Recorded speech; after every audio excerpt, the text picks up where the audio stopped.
ভালো শুরুর পর ছন্দ হারিয়ে ফেলেন শরীফুল ইসলাম। অকাতরে রান বিলিয়ে লঙ্কা প্রিমিয়ার লিগে ভুলে যাওয়ার মতো একটি দিন পার করলেন বাংলাদেশের এই পেসার।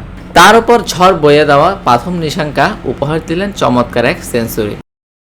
ডাম্বুলাই মঙ্গলবার জাফনা কিংসের বিপক্ষে নিজেকে একেবারেই মেলে ধরতে পারেননি শরীফুল। 3 ওভারে 47 রান খরচ করে কোনো উইকেট নিতে পারেননি ক্যান্ডি ফ্যালকনসের এই বোলার। 3টি ছক্কার সঙ্গে হজম করে 5টি চার, ডট বল দিতে পারেন কেবল 3টি।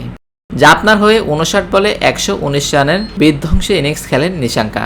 ক্যারিয়ারে প্রথম টি20 সেঞ্চুরি ছোঁয়া ইনিংসে 4টি ছক্কার সঙ্গে 16টি চার মারেন লঙ্কানেই ওপেনার। টস জিতে ফিল্ডিং নামা ক্যান্ডি দ্বিতীয় ওভারে বোলিংয়ে আনে শরীফুলকে। প্রথম 4 বলে একটি ওয়াইড সহ 4 রান দিয়ে শুরুটা ভালোই করেন তিনি, কিন্তু শেষ 2 বলে হজম করে বসেন বাউন্ডারি। পঞ্চম ডেলিভারিতে তাকে স্কোয়ার লেগ দিয়ে ছক্কা মারেন নিশাঙ্কা। পরের বলে এক্সট্রা কাভার দিয়ে হাঁকান 4।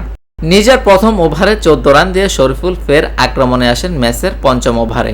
এবার 2-4 দিয়ে ওভারটিতে খরচ করেন 11 রান। প্রথম বলে তাকে পয়েন্ট দিয়ে বাউন্ডারিতে পাঠান নিশাঙ্কা। পরে 2 বলে আসে 2টি সিঙ্গেল। চতুর্থ ডেলিভারিতে নিশাঙ্কার ব্যাটের ভেতরের কানায় লেগে উইকেটের পেছন দিয়ে হয় 4। ওই বাউন্ডারিতে 21 বলে 50 পূরণ করে নিশাঙ্কা। শেষ 2 বলে 1 রান দেন Shoriful. News desk, TBC news.